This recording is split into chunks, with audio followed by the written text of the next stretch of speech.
7 days a week, sleep in a dark room. I open the door, wander down the hallway to the east wing, and I can see light start to bathe the living room, and and then suddenly not. Suddenly it's like dark, and I feel tired. I feel like I'm up too early or something. I don't know. And so anyway, I'm tired this time of year, and I was reading this thing about the October sleep slump, if you want a phrase to sort of catch all. I'm like, is that real? Because I think I have that.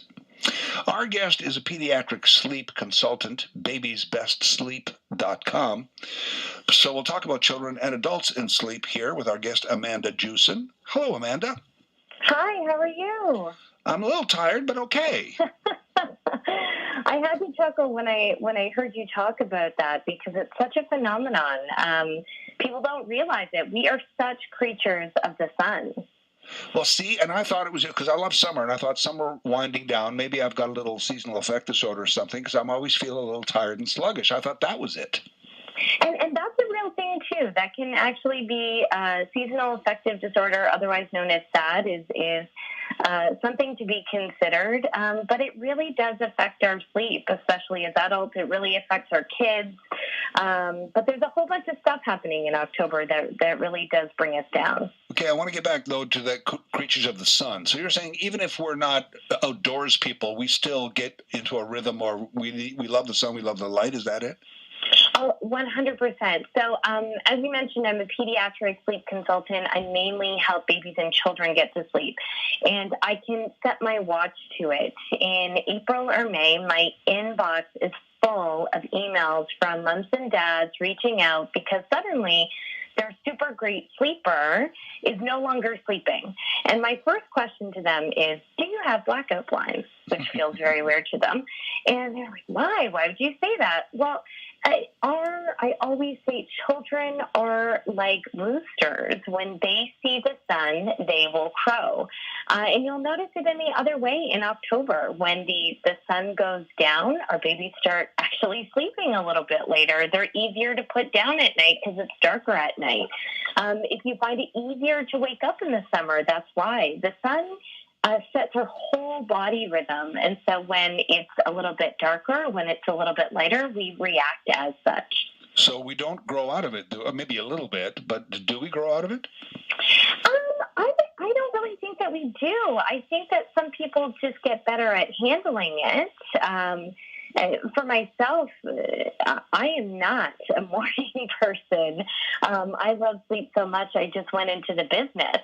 But, part of my life is getting up when it is dark. So I went ahead and I purchased what's called a sunrise alarm clock. And it's so great. You can actually use this for your kids as well, as long as it's in a safe location. But it's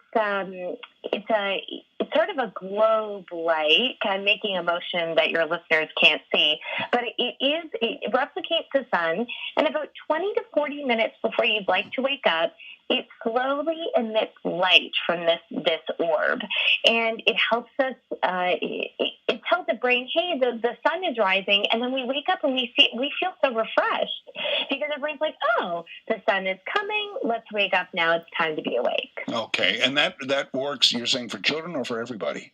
For everybody. Yeah, I use it for myself. But I actually had a friend reach out recently and say, hey, I can't get my kid up in the morning. If you looked at everything else in terms of their bedtime and how much they're sleeping, if that's all good and they're still having trouble waking up, a sun clock could really be helpful for your child. Okay, and you mentioned, babies at the beginning, and I was like, okay, the more sleep, the better it seems as they're developing. But then you get into toddlers and middle school kids and teenagers, and now it's a whole different challenge. And you do have to get people up because, as we all know, parents have to get kids up early for school, and they have to drop them off at daycare, and they have to get to work, and it's very early. Totally. And for anyone out there who has a child entering kindergarten right now, it can be really challenging. For a lot of kindergarten-age children, it can be really normal to have a nap up until age 7. So suddenly they go to school at 4 and 5. We take that nap away, and they are really tired. So one thing that parents might want to implement is an earlier bedtime. It's kind of like taking that nap in the middle of the day and tacking it on to the first part of the sleep. So if your child normally went to bed at around 7 or 8, we might want to push bedtime to maybe about 6 or 7 to accommodate for that lost amount of sleep. And that can really help with the sluggish morning. Okay, because you anticipated my next question, both for kids and adults. You mentioned the morning and the globe and things, but about the night before, what do we do? You mentioned earlier bedtime. What else? Do we wind down differently? What should we do the night before? Oh, for sure.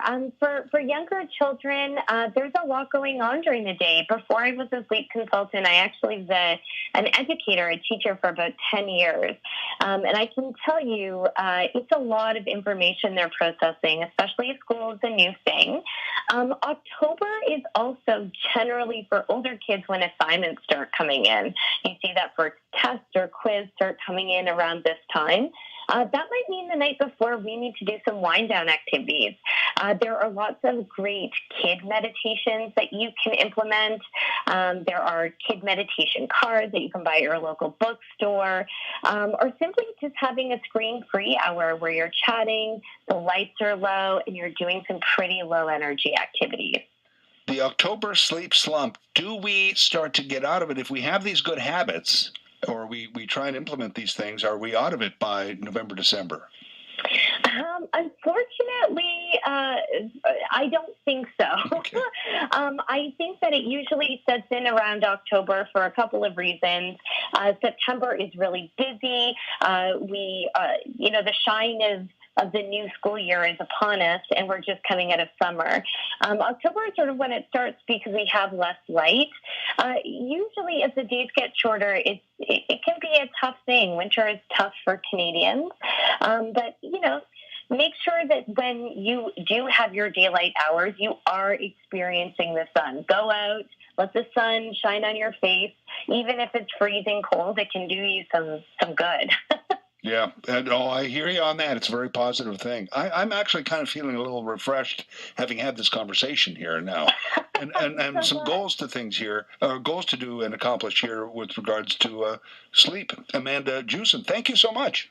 I'm so glad. My pleasure. Thanks for having me.